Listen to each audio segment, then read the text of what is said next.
ನನಗೆ ಆಶ್ಚರ್ಯ ಆಗ್ತಾ ಇದೆ. ತುಮಕೂರು ಜಿಲ್ಲೆಯಲ್ಲಿ ಹೇಮಾವತಿ ನಾಲೆಗೆ ಸಂಬಂಧಪಟ್ಟಂತೆ ನೀರಿನ ವಿಷಯಕ್ಕೆ ಅಂದ್ರೆ ತುಮಕೂರು ಜಿಲ್ಲೆಗೆ ನೀರು ಸಾಕಾಗ್ತಾ ಇಲ್ಲ, ಬೇರೆ ಜಿಲ್ಲೆಗೆ ನೀರನ್ನು ಯಾಕೆ ತೆಗೆದುಕೊಂಡು ಹೋಗ್ತೀರಾ ಅನ್ನುವಂತ ಹಿನ್ನೆಲೆಯಲ್ಲಿ ತುಮಕೂರು ಜಿಲ್ಲೆಯ ಪಕ್ಷಭೇದ ಮರೆತು ಬಿಜೆಪಿಯವರು ಹೋರಾಟಕ್ಕೆ ಕರೆ ಕೊಟ್ಟಿದ್ರು. ದೊಡ್ಡ ಪ್ರಮಾಣದಲ್ಲಿ ಬಿಜೆಪಿ ನೇತೃತ್ವದಲ್ಲಿ ಹೋರಾಟ ನಡೀತಾ ಇದೆ. ಸ್ವಾಮೀಜಿಗಳು ಬಂದಿದ್ದಾರೆ, 3-4 ಜನ ಸ್ವಾಮೀಜಿಗಳು ಕೂಡ ಈ ಹೋರಾಟದ ಜೊತೆಯಲ್ಲಿ ಇದ್ದಾರೆ. ತುಮಕೂರು ಜಿಲ್ಲೆಗೆ ತುಮಕೂರು ಜನರ ಕುಡಿಯೋ ನೀರಿಗೆ, ರೈತರ ಜಮೀನಿಗೆ, ರೈತರ ಬದುಕಿಗೆ ನೀರು ಸಾಕಾಗಲ್ಲ. ಈಗ ಬೇರೆ ಜಿಲ್ಲೆಗಳಿಗೆ ಯಾಕೆ ತೆಗೆದುಕೊಂಡು ಹೋಗ್ತೀರಾ ಅನ್ನುವಂಥ ಪ್ರಶ್ನೆಯನ್ನ ಇಟ್ಕೊಂಡ್ಬಿಟ್ಟು ನಮ್ಮ ಸುರೇಶ್ ಗೌಡ್ರವರು, ಜ್ಯೋತಿ ಗಣೇಶ್ ಅವರು, ಅಲ್ಲಿ ಈವನ್ ಕಾಂಗ್ರೆಸ್ನ ಗುಬ್ಬಿ ಶಾಸಕ ಶ್ರೀನಿವಾಸ್ ಅವರು ಕೂಡ ಹೇಳಿದ್ದಾರೆ, ಇಲ್ಲ ಬೇರೆ ಜಿಲ್ಲೆಗೆ ಕೊಡಬಾರದು, ನೀರು ನಮ್ಮ ಜಿಲ್ಲೆಗೆ ಸಾಕಾಗಲ್ಲ ಅಂತೇಳಿ. ಆದರೆ ಸರ್ಕಾರ ಹಠಮಾರಿತನದ ಧೋರಣೆಯಿಂದ ಮಾಗಡಿಗೆ ತೆಗೆದುಕೊಂಡು ಹೋಗಬೇಕು, ರಾಮನಗರ ಜಿಲ್ಲೆಗೆ ತೆಗೆದುಕೊಂಡು ಹೋಗಲೇಬೇಕು ಅನ್ನುವಂತ ಹಠಮಾರಿತನದ ಧೋರಣೆಯಿಂದ ಬಹಳ ಅವೈಜ್ಞಾನಿಕವಾಗಿ ಹೇಮಾವತಿ ನಾಲೆಯ ನೀರನ್ನ ರಾಮನಗರ ಜಿಲ್ಲೆಗೆ ತಿರುಗಿಸ್ತಾ ಇದ್ದಾರೆ. ಇದು ಅನ್ಸೈಂಟಿಫಿಕ್, ಅವೈಜ್ಞಾನಿಕ, ಇದೊಂದು ರೈತ ವಿರೋಧಿ ಮತ್ತು ಕೃಷಿ ವಿರೋಧಿ, ಕುಡಿಯುವ ನೀರಿನ ಕಸ್ಕೊಂಡು ಹೋಗ್ತಾ ಇರತಕ್ಕಂಥದ್ದು ಖಂಡಿತ ಸರಿಯಲ್ಲ. ಮಾನ್ಯ ಮುಖ್ಯಮಂತ್ರಿಗಳು, ಉಪಮುಖ್ಯಮಂತ್ರಿಗಳು ಮತ್ತು ಆ ಜಿಲ್ಲೆಯ ಸಚಿವರಾಗಿರ್ತಕ್ಕಂಥ ಪರಮೇಶ್ವರ್ ಅವರು ಕೂಡಲೇ ಪಕ್ಷಭೇದವನ್ನ ಮರೆತು ಆ ಜಿಲ್ಲೆಯ ರೈತರನ್ನ ಮತ್ತು ಬಿಜೆಪಿ, ಜೆಡಿಎಸ್ ಮತ್ತು ಬೇರೆ ಬೇರೆ ಪಕ್ಷದವರು ಎಲ್ಲರನ್ನೂ ಕೂಡ ಕರೆದು ಮಾತುಕತೆಯನ್ನ ಮಾಡಿ ಆ ಸಮಸ್ಯೆಯನ್ನು ಬಗೆಹರಿಸಬೇಕು ಅಂತೇಳಿ ಈ ಸಂದರ್ಭದಲ್ಲಿ ನಾನು ಆಗ್ರಹ ಪಡಿಸ್ತೇನೆ. ಆದ್ರೆ ಒಂದು ಬಹಳ ಅತ್ಯಂತ ಕೆಟ್ಟ ಸಂಪ್ರದಾಯವನ್ನ ಹಾಕ್ತಾ ಇದೆ ಈ ಸರ್ಕಾರ. ಸ್ವಾಮೀಜಿಗಳ ಮೇಲೂ ಕೂಡ FIR ಮಾಡ್ತಾ ಇದೆ. ನೋಡಿ, ಸ್ವಾಮೀಜಿಗಳು ಅವರೇನು ಚುನಾವಣೆಗೆ ನಿಂತ್ಕೊಳ್ಬೇಕಾಗಿಲ್ಲ. ಅಲ್ಲಿ ಅವರು ರೈತರಿಗೆ ಒಳ್ಳೇದಾಗ್ಲಿ, ತುಮಕೂರು ಜಿಲ್ಲೆಯ ಜನರಿಗೆ ಒಳ್ಳೇದಾಗುವಂತ ದೃಷ್ಟಿಯಿಂದ ಹೋರಾಟಕ್ಕೆ ಬಂದಿದ್ದಾರೆಯೇ ವಿನಃ ಬೇರೆ ಕಾರಣದಿಂದಲ್ಲ. ಅವ್ರ ಮೇಲೂ ಕೂಡ ನೀವು FIR ಹಾಕ್ತೀವಿ, ಅವ್ರ ಮೇಲೂ ಕೂಡ ಕೇಸ್ ಹಾಕ್ತೀವಿ, ಅವ್ರನ್ನು ಕೂಡ ನಾಳೆ ಜೈಲಿಗೆ ಕಳಿಸ್ತೀವಿ ಅಂತ ಅಂದ್ರೆ ಏನರ್ಥ? ಸರ್ಕಾರ ಯಾವ ದಾರಿಯನ್ನ ತುಳಿತಾ ಇದೆ? ಸರ್ಕಾರಕ್ಕೆ ಬುದ್ಧಿಭ್ರಮಣಿಯಾಗಿದೆಯಾ ಅನ್ನೋ ಪ್ರಶ್ನೆಯನ್ನ ನಾನು ಈ ಸಂದರ್ಭದಲ್ಲಿ ಕೇಳೋದಕ್ಕೆ ಬಯಸ್ತೇನೆ. ಮಾನ್ಯ ಮುಖ್ಯಮಂತ್ರಿಗಳು ಬಹಳ ಅನುಭವಿ ಮುಖ್ಯಮಂತ್ರಿಗಳಿದ್ದಾರೆ. ಕೃಷಿ ಗೊತ್ತು, ನೀರಾವರಿ ಗೊತ್ತು, ಎಲ್ಲ ವಿಷಯಗಳು ಕೂಡ ಗೊತ್ತು DK ಶಿವಕುಮಾರ್ ಅವ್ರಿಗೂ ಕೂಡ. ಆದ್ರಿಂದ ಕೂಡಲೇ ಮಾತುಕತೆಗೆ ಕರೆದು ಸಮಸ್ಯೆಯನ್ನು ಬಗೆಹರಿಸಬೇಕು. ಯಾವುದೇ ಕಾರಣಕ್ಕೂ ತುಮಕೂರು ಜಿಲ್ಲೆಯ ರೈತರಿಗೆ ತೊಂದರೆ ಆಗದೇ ರೀತಿಯಲ್ಲಿ ನಿರ್ಧಾರವನ್ನು ಮಾಡಬೇಕು ಅಂತೇಳಿ ಮತ್ತು FIR ಹಾಕಿರೋದನ್ನ ಕೂಡಲೇ ವಾಪಸ್ ತೆಗೆದುಕೊಳ್ಬೇಕು ಅಂತೇಳಿ ನಾನು ಈ ಸಂದರ್ಭದಲ್ಲಿ ಆಗ್ರಹ ಪಡಿಸ್ತೇನೆ. ಒಂದನೇದು. ಎರಡನೇದು, ಇಡೀ ಕರ್ನಾಟಕ ರಾಜ್ಯದಲ್ಲಿ ಮಳೆಯಿಂದ ಕೆಲವು ಕಡೆಯಲ್ಲಿ ಅನೇಕ ತೊಂದರೆಗಳಾಗಿದೆ. ಫಾರ್ ಎಕ್ಸಾಂಪಲ್, ಮಂಗಳೂರಿಗೆ ನಾನು ನಿನ್ನೆ ಹೋದಂತ ಸಂದರ್ಭದಲ್ಲಿ ಏನು ಅಶ್ವಿನಿ ಈಗ ಹಾಸ್ಪಿಟಲ್ ನಲ್ಲಿ ಇದ್ದು 2 ಕಾಲುಗಳನ್ನ ಆಪರೇಷನ್ ಮಾಡಿ 2 ಕಾಲುಗಳನ್ನ ಕಟ್ ಮಾಡಿದ್ದಾರೆ. ಈಗ ಮುಂದಿನ ಜೀವನ ಏನು ಅನ್ನುವಂತ ಪ್ರಶ್ನೆ ಇದೆ. ಈಗ ಅಶ್ವಿನಿ ತನ್ನ 2 ಮಕ್ಕಳನ್ನ ಕಳ್ಕೊಂಡಿದ್ದಾಳೆ, ತನ್ನ ಅತ್ತೆಯನ್ನ ಕಳ್ಕೊಂಡಿದ್ದಾಳೆ, ಮಾವ ಸಾವು ಬದುಕಿನ ಮಧ್ಯದಲ್ಲಿ ಹೋರಾಟ ಮಾಡ್ತಾ ಇದ್ದಾರೆ. ಅಶ್ವಿನಿಯವರ ಕುಟುಂಬ ಬಹಳ ಕಷ್ಟದ ಸಂಕೋಲೆಯಲ್ಲಿ ಇದೆ. ಆದ್ರಿಂದ ನಾನು ಮಾನವೀಯತೆ ದೃಷ್ಟಿಯಿಂದ ನಾನು ಆಗ್ರಹ ಪಡಿಸ್ತೇನೆ. ಅಶ್ವಿನಿಯವರಿಗೆ ಇನ್ನೊಂದು ವಾರದಲ್ಲಿ ಸತ್ಯ ಏನು ಅಂತ ಗೊತ್ತಾಗತ್ತೆ. ಈ ಉದಾಹರಣೆಗೆ 2 ಕಾಲು ಆಪರೇಷನ್ ಆಗಿರೋದ್ರಿಂದ ಅವರಿಗೆ ಸ್ವಲ್ಪ ಮೆಡಿಸಿನ್ಸ್ ಈ ತರದ್ದೆಲ್ಲ ಕೊಟ್ಟಿರೋದ್ರಿಂದ ಆ ಒಂದು ನೋವಿನ ಹಿನ್ನೆಲೆಯಲ್ಲಿ ಸತ್ಯ ಏನು ಅಂತ ಅವ್ರ ಮನೆಯಲ್ಲಿ ಮಕ್ಕಳು ತೀರೋಗಿರೋದನ್ನು ಇನ್ನೂ ಏನು ಹೇಳಿಲ್ಲ. ಆದ್ರೆ ಸತ್ಯ ಹೊರಗಡೆ ಬಂದೇ ಬರುತ್ತೆ, ಹೇಳಲೇಬೇಕು. ಅತ್ತೆ ತೀರು ಹೋಗಿರೋದು, ಮಕ್ಕಳು ತೀರು ಹೋಗಿರೋದು ಕೂಡ ಗೊತ್ತಾಗತ್ತೆ.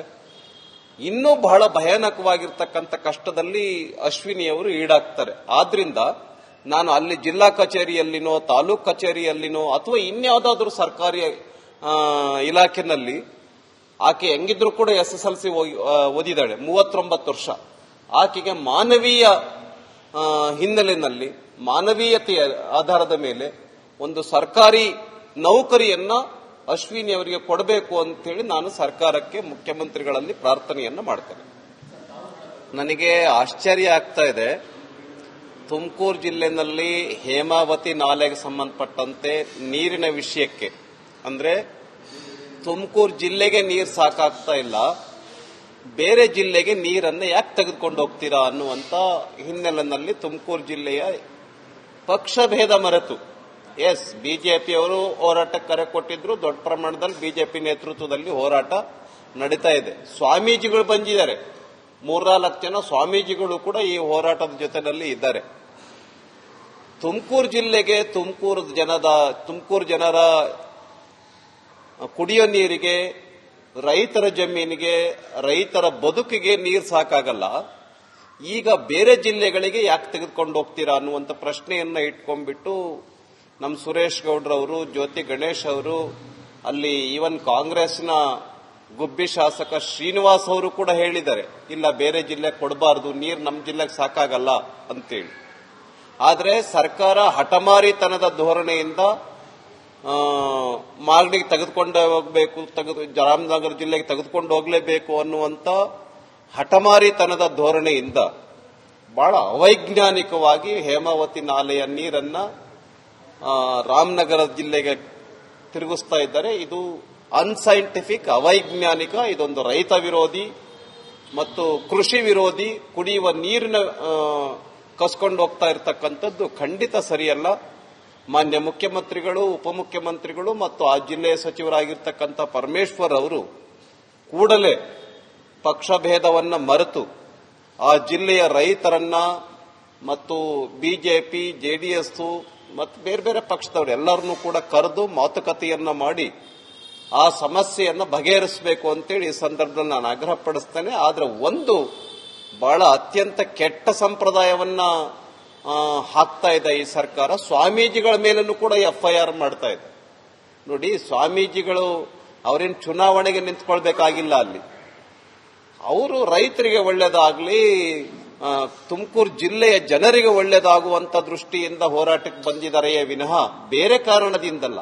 ಅವ್ರ ಮೇಲೂ ಕೂಡ ನೀವು ಎಫ್ಐಆರ್ ಹಾಕ್ತೀವಿ, ಅವ್ರ ಮೇಲೂ ಕೂಡ ಕೇಸ್ ಹಾಕ್ತೀವಿ, ಅವ್ರನ್ನು ಕೂಡ ನಾಳೆ ಜೈಲಿಗೆ ಕಳಿಸ್ತೀವಿ ಅಂತ ಅಂದ್ರೆ ಏನರ್ಥ? ಸರ್ಕಾರ ಯಾವ ದಾರಿಯನ್ನ ತುಳಿತಾ ಇದೆ? ಸರ್ಕಾರಕ್ಕೆ ಬುದ್ಧಿಭ್ರಮಣಿಯಾಗಿದೆಯಾ ಅನ್ನೋ ಪ್ರಶ್ನೆಯನ್ನ ನಾನು ಈ ಸಂದರ್ಭದಲ್ಲಿ ಕೇಳೋದಕ್ಕೆ ಬಯಸ್ತೇನೆ.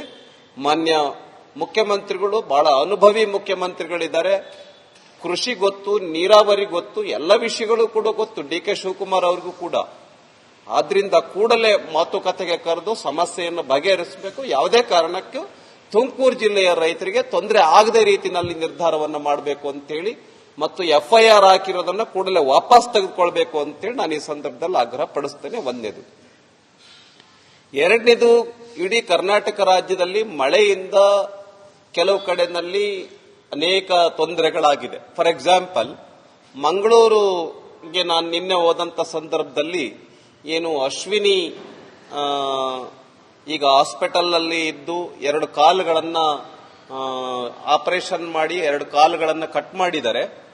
ಈಗ ಮುಂದಿನ ಜೀವನ ಏನು ಅನ್ನುವಂತ ಪ್ರಶ್ನೆ ಇದೆ. ಈಗ ಅಶ್ವಿನಿ ತನ್ನ 2 ಮಕ್ಕಳನ್ನ ಕಳ್ಕೊಂಡಿದ್ದಾಳೆ, ತನ್ನ ಅತ್ತೆಯನ್ನ ಕಳ್ಕೊಂಡಿದ್ದಾಳೆ, ಮಾವ ಸಾವು ಬದುಕಿನ ಮಧ್ಯದಲ್ಲಿ ಹೋರಾಟ ಮಾಡ್ತಾ ಇದ್ದಾರೆ. ಅಶ್ವಿನಿಯವರ ಕುಟುಂಬ ಬಹಳ ಕಷ್ಟದ ಸಂಕೋಲೆಯಲ್ಲಿ ಇದೆ. ಆದ್ರಿಂದ ನಾನು ಮಾನವೀಯತೆ ದೃಷ್ಟಿಯಿಂದ ನಾನು ಆಗ್ರಹ ಪಡಿಸ್ತೇನೆ. ಅಶ್ವಿನಿಯವರಿಗೆ ಇನ್ನೊಂದು ವಾರದಲ್ಲಿ ಸತ್ಯ ಏನು ಅಂತ ಗೊತ್ತಾಗತ್ತೆ. ಈ ಉದಾಹರಣೆಗೆ 2 ಕಾಲು ಆಪರೇಷನ್ ಆಗಿರೋದ್ರಿಂದ ಅವರಿಗೆ ಸ್ವಲ್ಪ ಮೆಡಿಸಿನ್ಸ್ ಈ ತರದ್ದೆಲ್ಲ ಕೊಟ್ಟಿರೋದ್ರಿಂದ ಆ ಒಂದು ನೋವಿನ ಹಿನ್ನೆಲೆಯಲ್ಲಿ ಸತ್ಯ ಏನು ಅಂತ ಅವರ ಮನೆಯಲ್ಲಿ ಮಕ್ಕಳು ತೀರೋಗಿರೋದನ್ನು ಇನ್ನೂ ಹೇಳಿಲ್ಲ. ಆದ್ರೆ ಸತ್ಯ ಹೊರಗಡೆ ಬಂದೇ ಬರುತ್ತೆ, ಹೇಳಲೇಬೇಕು. ಅತ್ತೆ ತೀರು ಹೋಗಿರೋದು, ಮಕ್ಕಳು ತೀರು ಹೋಗಿರೋದು ಕೂಡ ಗೊತ್ತಾಗತ್ತೆ. ಇನ್ನೂ ಬಹಳ ಭಯಾನಕವಾಗಿರ್ತಕ್ಕಂಥ ಕಷ್ಟದಲ್ಲಿ ಅಶ್ವಿನಿಯವರು ಈಡಾಗ್ತಾರೆ. ಆದ್ರಿಂದ ನಾನು ಅಲ್ಲಿ ಜಿಲ್ಲಾ ಕಚೇರಿಯಲ್ಲಿನೋ, ತಾಲೂಕ್ ಕಚೇರಿಯಲ್ಲಿನೋ ಅಥವಾ ಇನ್ಯಾವುದಾದ್ರೂ ಸರ್ಕಾರಿ ಇಲಾಖೆನಲ್ಲಿ ಆಕೆ ಹೆಂಗಿದ್ರು ಕೂಡ SSLC ಓದಿದಾಳೆ, 39 ವರ್ಷ. ಆಕೆಗೆ ಮಾನವೀಯ ಹಿನ್ನೆಲೆಯಲ್ಲಿ, ಮಾನವೀಯತೆಯ ಆಧಾರದ ಮೇಲೆ ಒಂದು ಸರ್ಕಾರಿ ನೌಕರಿಯನ್ನ ಅಶ್ವಿನಿ ಅವರಿಗೆ ಕೊಡಬೇಕು ಅಂತೇಳಿ ನಾನು ಸರ್ಕಾರಕ್ಕೆ, ಮುಖ್ಯಮಂತ್ರಿಗಳಲ್ಲಿ ಪ್ರಾರ್ಥನೆಯನ್ನ ಮಾಡ್ತೇನೆ.